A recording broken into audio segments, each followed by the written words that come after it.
Good morning students. Last lecture में अपन ने third law of thermodynamics देखा था। थर्ड लॉ ऑफ थर्मोडायनेमिक्स जिसमें अपन ने एब्सोल्यूट एंट्रोपी निकाली थी।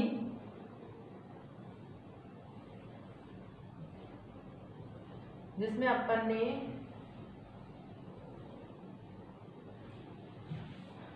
ने एब्सोल्यूट एंट्रोपी निकाली थी और एब्सोल्यूट एंट्रोपी कितनी आई थी? Entropy at any temperature is equals to integral of Cp dt upon T। ये आया था अपने पास, ठीक है।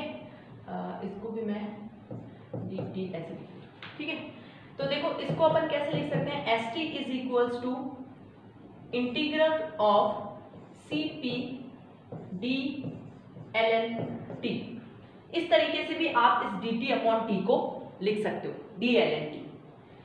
तो ये अपन ने यहां तक कल देखा था, ठीक है। अब अपन ये देखते हैं कि अपन जो एंट्रोपी है वो निकालेंगे कैसे। तो यहाँ पे देखो आप, यहाँ पे दो चीजें हैं। एक तो है Cp, वो तो क्या है? Heat capacity at constant pressure, heat capacity at constant pressure, ठीक है। और ln में T टेम्परेचर है, तो हीट कैपेसिटी और टेम्परेचर के बीच में अपन एक ग्राफ प्लॉट करें। कैसे कि आप डिफरेंट टेम्परेचर पे जिस भी सब्सटेंस की आप एंट्रोपी निकाल रहे हो, डिफरेंट टेम्परेचर पे उसकी हीट कैपेसिटी मेजर कर लो, ठीक है। और फिर उस हीट कैपेसिटी और टेम्परेचर के बीच में एक ग्राफ प्लॉट करेंगे। तो वो जो ग्राफ है उसका जो एरिया होगा वो हमें क्या बताएगा? एब्सोल्यूट एंट्रोपी बताएगा। क्या बोल रही हूँ मैं कि ये जो दो चीजें हैं, एक तो है हीट कैपेसिटी और एक है टेम्परेचर, इनके बीच में जब अपन ग्राफ प्लॉट करेंगे तो जो ग्राफ है उसका जो एरिया है वो एरिया हमें क्या बताएगा? वो बताएगा हमें ST, ये जो है, या आप कह सकते हो इस इंटीग्रल की वैल्यू बताएगा। कि जैसे आप कह रहे हो कि जो है आपने यहाँ पे रेंज ली कि हमने स्टार्ट किया 0 केल्विन से टू एनी टेम्परेचर T, तो यहाँ पे आपने 0 से स्टार्ट किया टू एनी टेम्परेचर T और हीट कैपेसिटी इधर ली, और इन दोनों में जब आपने ग्राफ प्लॉट किया तो जो एरिया आया उस ग्राफ के अंदर, वो जो एरिया है उस टेम्परेचर रेंज के बीच में, वो बताएगा हमें किसकी वैल्यू? एब्सोल्यूट एंट्रोपी की, ठीक है। अब क्या होता है कि हीट कैपेसिटी जो है वो ज्यादातर 15 केल्विन के ऊपर से अपन मेजर करना स्टार्ट करते हैं, क्योंकि उससे नीचे थोड़ा डिफिकल्ट होता है हीट कैपेसिटी को नापना। तो क्या होता है 15 केल्विन के ऊपर से, जैसे मान लो यहाँ पे मैंने टेम्परेचर लिया, ये हीट कैपेसिटी,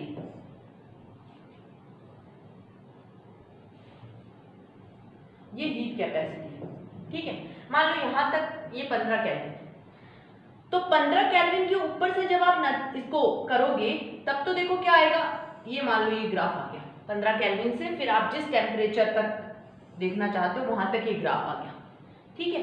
यहाँ पे हम मान लें कि हमने 15 केल्विन से स्टार्ट किया, लेकिन जो 15 केल्विन और 0 केल्विन के बीच का ग्राफ है, बीच का जो आप कह सकते हो ये हीट कैपेसिटी और इनके बीच में रिलेशन है, वो अपन कैसे निकालेंगे? वो आप फिर ये जो आपका प्लॉट आया इसको पीछे की तरफ हमें एक्सटेंड करना पड़ेगा, तब जाके निकलेगा।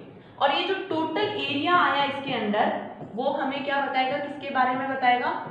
ST के बारे में, जिसमें कि टेम्परेचर यहाँ पे जो भी T, जो भी उस इंटीग्रल है, यहाँ पे जो आपने फाइनल टेम्परेचर लिया है वहां तक आपको निकालना है 0 से लेके, ठीक है।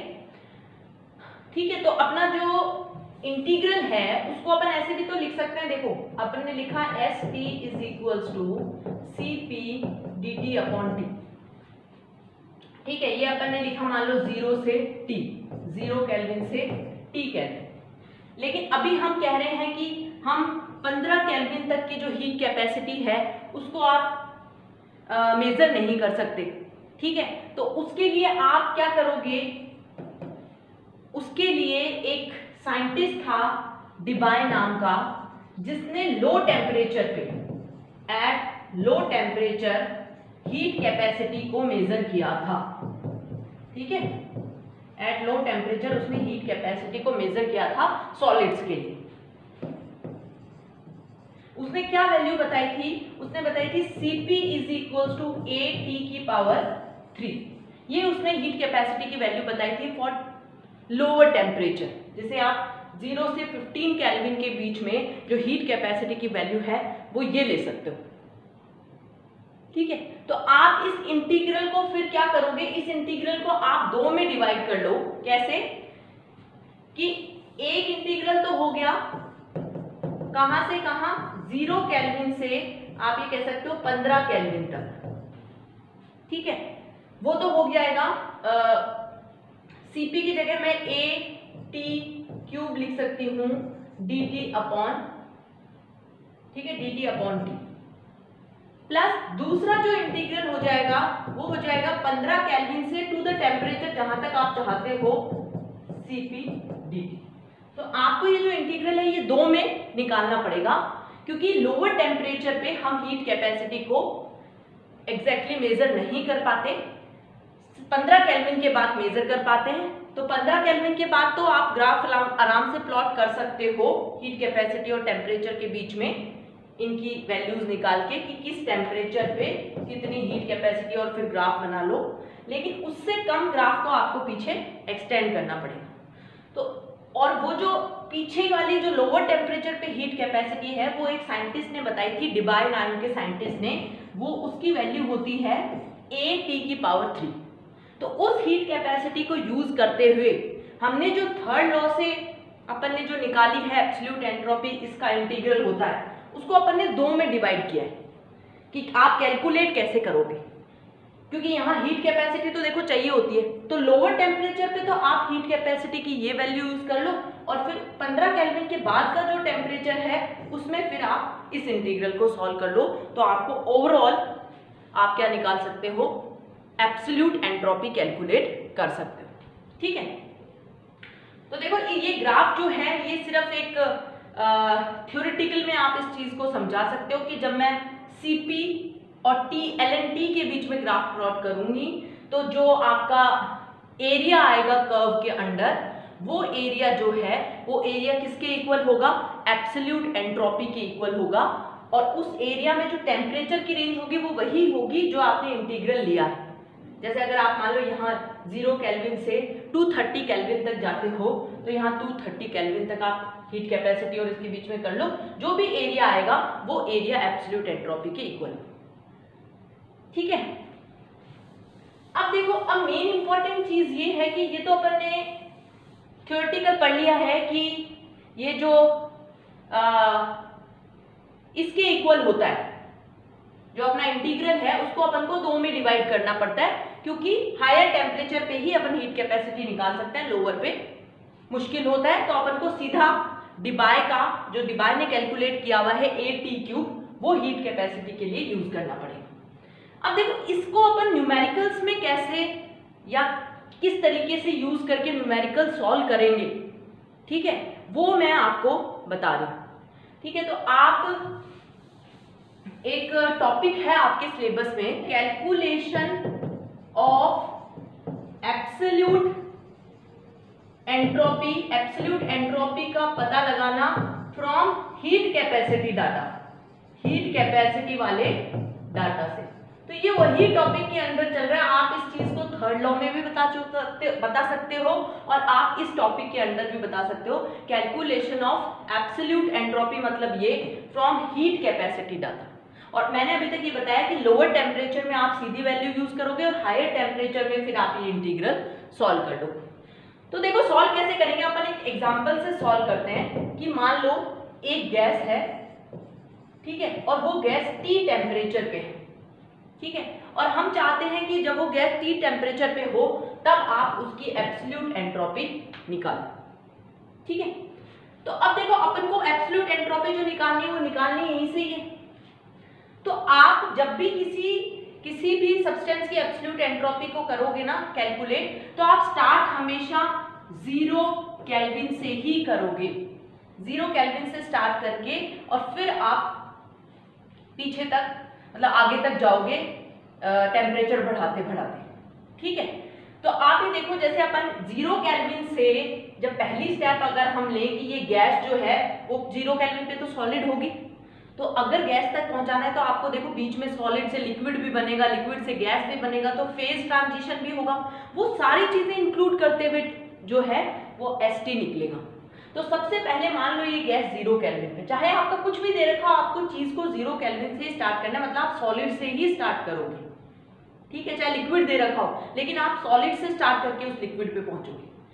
तो जैसे मान लो वो गैस जो है वो 0 केल्विन पे, ऑब्वियसली जब वो 0 केल्विन पे होगी तो वो कैसी होगी, वो सॉलिड होगी, ठीक है। अब आपको पता है 0 केल्विन से 15 केल्विन पे पहुंचने के लिए हम वो इंटीग्रल ना सॉल्व करके अपन क्या लेते थे सीधा, कि हम इसको सॉल्व कर लेंगे, a/t³ dt। कहां से, 0 केल्विन से 15 केल्विन के बीच में अपन इस इंटीग्रल को सॉल्व करेंगे, क्योंकि लोअर टेम्परेचर पे डिबाय ने हमें डायरेक्ट हीट कैपेसिटी की वैल्यू ये बता रखी है, जिसको अपन ने यूज किया है। ये Cp की जगह लिखा था मैंने 83, तो अब लोअर टेम्परेचर पे तो इसको यूज करेंगे, ठीक है। तो देखो इसको अगर अपन सॉल्व करते हैं, T कट जाएगा, बचेगा क्या, ये बचेगा a/t² dt, ठीक है। और इसको आप देखो, इसको आप ऐसे भी लिख सकते हो, a/t² dt जो है, इसको a को आप बाहर निकाल लो क्योंकि a तो क्या है, कांस्टेंट है, और t² x की पावर n dx का जब आप इंटीग्रेशन करते हो ना तो xn+1/n+1 आता है। तो यहाँ देखो t की पावर 2 है तो 2 + 1 3 हो जाएगा और नीचे भी 3 आ जाएगा, जिसको आप अगर इसकी लिमिट्स 0 केल्विन से 15 केल्विन रखते हो तो आप इसको सॉल्व कर सकते हो। पहले आप लिमिट रखोगे 0 केल्विन, तो 0 केल्विन से कुछ भी, पहले हायर लिमिट लिखोगे 15 केल्विन यहाँ पे 15 और फिर 0, तो कुछ नहीं बचेगा, सिर्फ 15 केल्विन पे जो हीट कैपेसिटी है वो आ जाएगी। तो लिमिट्स तो अभी मैं मान लो वो T टेम्परेचर जो है वो 15 केल्विन ही है, ठीक है, तो इसलिए इसको मैं हटा रही हूँ क्योंकि 0 वाला तो वैसे ही हट जाएगा जब आप 0 लिखोगे। तो देखो अगर आपने मान लो ये जो है ये 0 से T करती हूँ मैं, अपना आया T3, ठीक है, और ये T क्या है, ये 15 केल्विन। इसकी लिमिट्स जब मैंने इंटीग्रल कर दिया तो इसको फिर मैं लिमिट्स को कैसे लगाऊंगी, ये देखो जब मैंने इंटीग्रेशन कर दिया तो लिमिट्स को फिर मैं ऐसे लगाऊंगी कि 0 केल्विन टू T केल्विन, ठीक है। फिर इसको सॉल्व कैसे करेंगे, पहले इसको करेंगे T3/3 माइनस, फिर T की जगह 0 रखेंगे, तो 0 तो 0 ही हो जाएगा, ये चीज तो हट ही जाएगी, तो क्या आ जाएगा, ये चीज आ जाएगी ना a/T3/3। तो ओवरऑल जो ऊपर वाला, क्योंकि 0 के तो कोई मीनिंगफुल है नहीं, तो ऊपर वाला टेम्परेचर ही यहाँ पे आ जाएगा। तो आपकी वैल्यू क्या आई, ओवरऑल वैल्यू आई a/T3/3, ये आई सबसे लोअर टेम्परेचर, ठीक है। ये आपका हो गया 0 केल्विन से 15 केल्विन की स्टेप पूरी हो गई। अब अपन जब आगे बढ़ेंगे, ये तो फर्स्ट स्टेप हो गई, अब अपन को सॉल्व करना है सेकंड स्टेप में। वो सॉलिड अब कितने केल्विन पे है, 15 केल्विन। 15 केल्विन टू उस सॉलिड को अपन कहां तक ले जाएंगे, जहां तक वो दूसरी स्टेट में कन्वर्ट होना ना स्टार्ट हो जाए, उस टेम्परेचर तक, जिसे फ्यूजन टेम्परेचर भी कहते हैं, जहां पे सॉलिड लिक्विड में चेंज होना स्टार्ट हो जाता है। तो उस टेम्परेचर तक आप इसको लेके जाओगे, तो आप उसके लिए जो अपना एंट्रोपी आएगा वो क्या होगा, वो होगा, कहां से आपने स्टार्ट किया, आपने मान लो स्टार्ट किया 15 केल्विन, T ले लेती हूँ मैं 15 केल्विन, T 15 केल्विन है, से TF तक जाना है और Cp dt/T, ठीक है, ये सेकेंड इंटीग्रल होगा। फिर थर्ड स्टेप में, क्योंकि अब आपको सॉलिड जो है वो जो T फ्यूजन टेम्परेचर पे है वो कन्वर्ट होगा उस टेम्परेचर पे लिक्विड के अंदर, तब टेम्परेचर तो चेंज नहीं रहेगा, टेम्परेचर तो T फ्यूजन ही होगा, लेकिन एंट्रोपी उस टाइम जो होगी वो क्या होगी, एंट्रोपी नंबर, ये तो देखो ये 2 हो गई और इसे हम 3 लिख सकते हैं। एंट्रोपी 3 क्या होगी, वो होगी ΔH फ्यूजन/T फ्यूजन, क्योंकि जब भी फेज चेंज होगा तो अपन एंट्रोपी इस फॉर्मूले से निकालेंगे, ठीक है। अब आप कहां पहुंच गए, अपन लिक्विड पे पहुंच गए और वो लिक्विड फ्यूजन टेम्परेचर पे है, ठीक है, ठीक है। अब मान लो नेक्स्ट चलते हो आप, तो अब क्या करोगे, आपको पता है कि एक लिक्विड है जो आपके पास फ्यूजन टेम्परेचर पे है। अब क्या करोगे, उसको, उस लिक्विड को आप हायर टेम्परेचर पे पहुंचाओगे। ठीक है, ऐसे टेम्परेचर पे, क्योंकि हमें तो गैस तक पहुंचना है, तो उस लिक्विड को फिर आप कौन से टेम्परेचर तक पहुंचाओगे, उसके बॉइलिंग टेम्परेचर तक, कि जब तक वो उबलना ना चालू हो जाए, उसकी वेपर बनना ना चालू हो जाए, वहां तक उसको लेके जाओ। तो अब आपको S जो है 4 कैसे निकालना होगा, वो निकालना होगा CpdT/T, T फ्यूजन से T बॉइलिंग। फिर आप क्या करोगे, वो जो लिक्विड है उसको उसके बॉइलिंग टेम्परेचर पे जब वो आ गया तो फिर वो गैस में कन्वर्ट होना स्टार्ट हो जाएगा और टेम्परेचर चेंज नहीं होगा। तो जैसे ही फेज चेंज होती है, हम एंट्रोपी की वैल्यू जो निकालते हैं वो क्या निकालते हैं, डेल्टा H, वेपर बनने लग गई अपॉन टेम्परेचर कौन सा वाला आएगा, बॉइलिंग वाला। और जो इससे अगली स्टेज होगी, क्योंकि हमें जो फाइनली पहुंचना है वो पहुंचना है गैस जो किसी T टेम्परेचर पे प्रेजेंट है।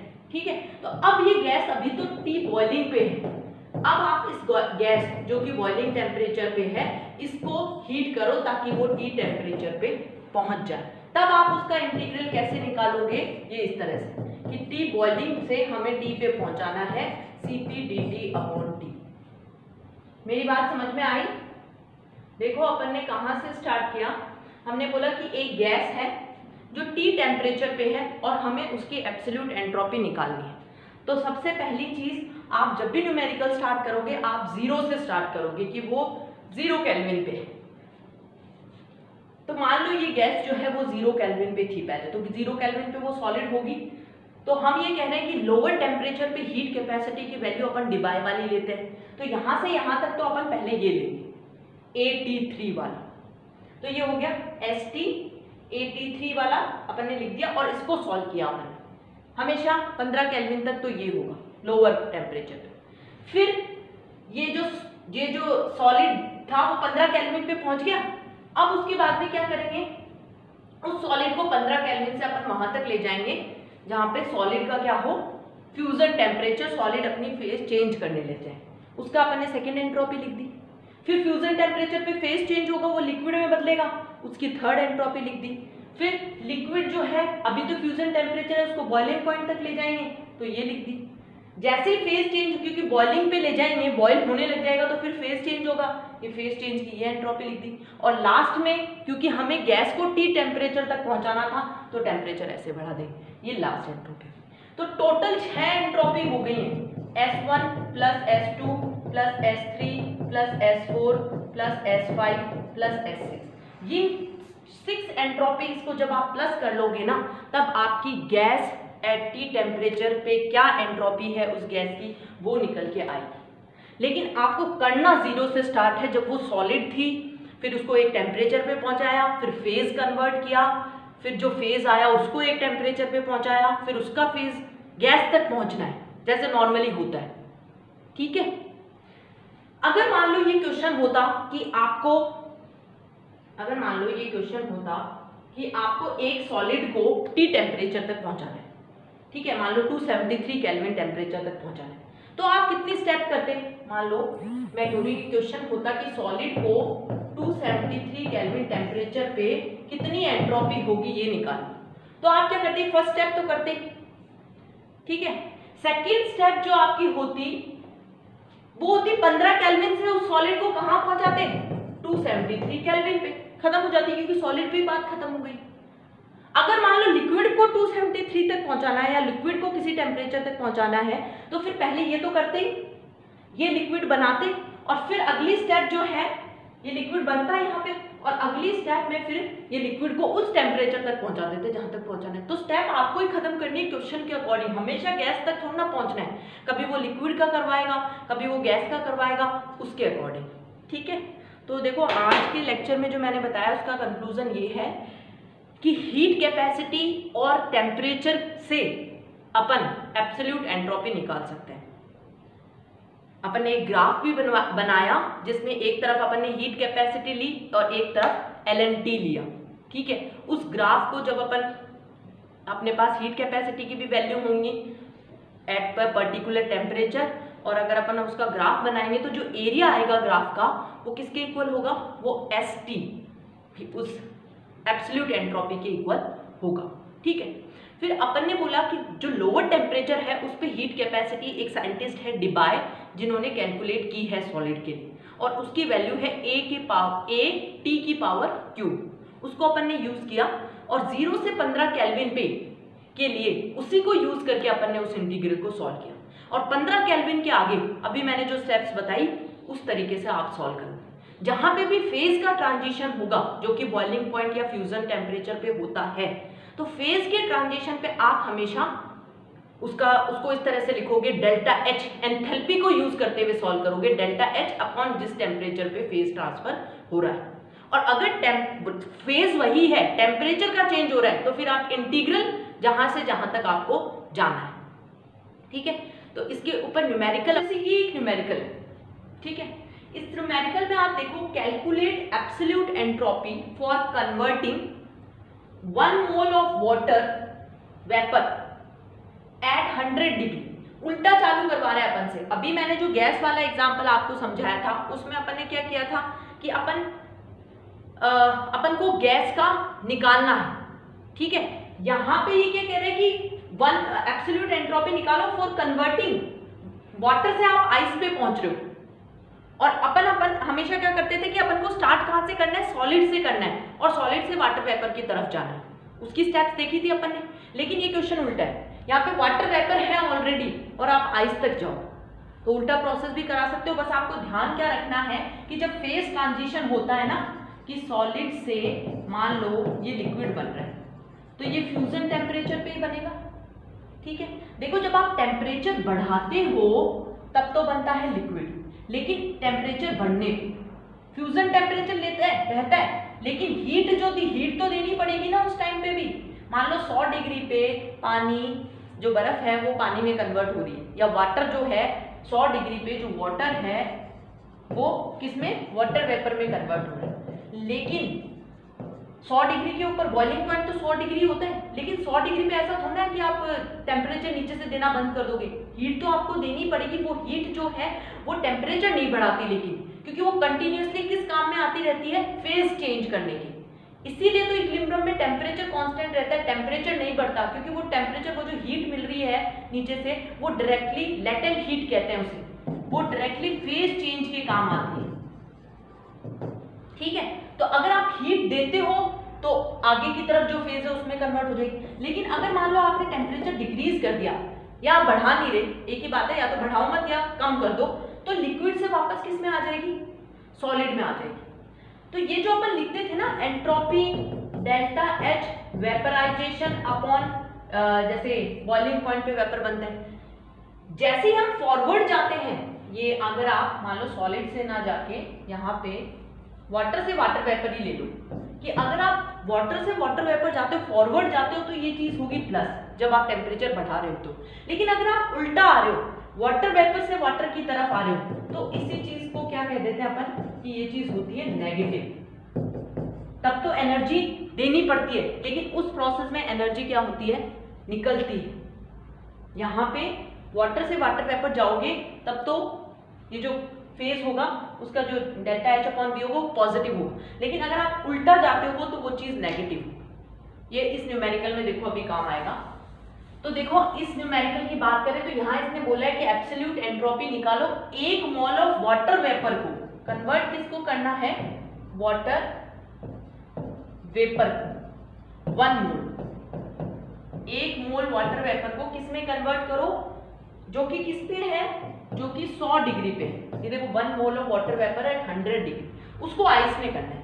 तो आप ये देखो कभी वाटर वेपर 100 डिग्री पे अगर है, ठीक है, तो 100 जो उसका बॉइलिंग पॉइंट होता है वाटर का वो 100 डिग्री तो होता है।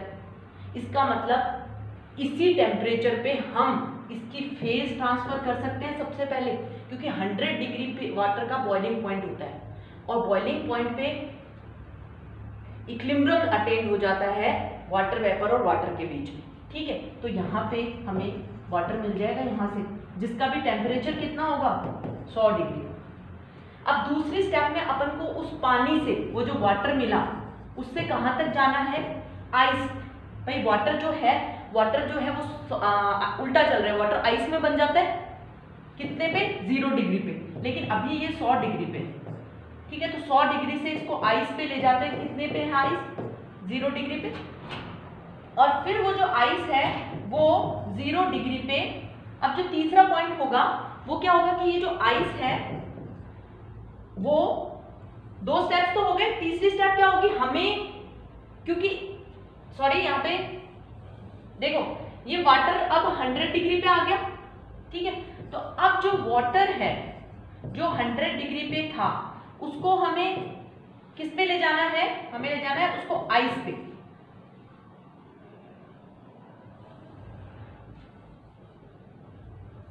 देखो वो वाटर 100 डिग्री पे आ गया, वाटर बन गया मतलब वाटर वेपर। अब हम चाहते हैं कि ये वाटर जो है, क्योंकि हमें इसे आइस तक ले जाना है, तो सबसे पहले क्या करेंगे, वाटर को आइस वाले टेम्परेचर पे तो लेके जाओ। तो ये जो वाटर 100 डिग्री पे है उस वाटर का टेम्परेचर हम घटा के उसको कहाँ ले जाएंगे, 0 डिग्री पे। ये सेकेंड स्टेप हो जाएगी। वाटर ही है, अभी फेज चेंज नहीं हुआ है, सिर्फ टेम्परेचर चेंज हुआ है। और तीसरे में फेज चेंज होगा कि वो जो वाटर है जो कि 0 डिग्री पे है उसका फेज चेंज हो गया, आइस बन गया। 0 डिग्री पे ही आइस बनता है वाटर, तो ये आइस जो है वो 0 डिग्री पे पहुंच गई। यही तो हमें करना था वाटर वेपर से। तो वाटर वेपर से पहले वाटर बनाया, उस वाटर का टेम्परेचर कम किया और फिर उस वाटर से आइस बन गई। अब ये जो 3 स्टेप हैं इनका टोटल करके अपन को क्या निकालनी है, एब्सोल्यूट एंट्रोपी निकालनी है। देखो तो एब्सोल्यूट एंट्रोपी आप कैसे निकालोगे, एसटी। पहले स्टेप की एंट्रोपी क्या हो जाएगी, पहली स्टेप जो है क्योंकि वो इक्विलिब्रियम है तो आपको पता है पहली स्टेप की एंट्रोपी जो होगी वो होगी डेल्टा एच, ठीक है। अभी क्योंकि वेपराइजेशन नहीं हुआ, हुआ क्या है, कंडेंसेशन, वापस कंडेंसेशन हुआ है, वापस वाटर वेपर से वाटर बना है अपॉन टेम्परेचर, ठीक है। टेम्परेचर कौन सा, जो भी कंडेंसेशन का टेम्परेचर है, या आप कह सकते हो बॉइलिंग वाला ही टेम्परेचर है। देखो 100 डिग्री आपको अगर पता हो केल्विन में अगर कन्वर्ट करें तो 0 degree is equals to 273 kelvin होता है।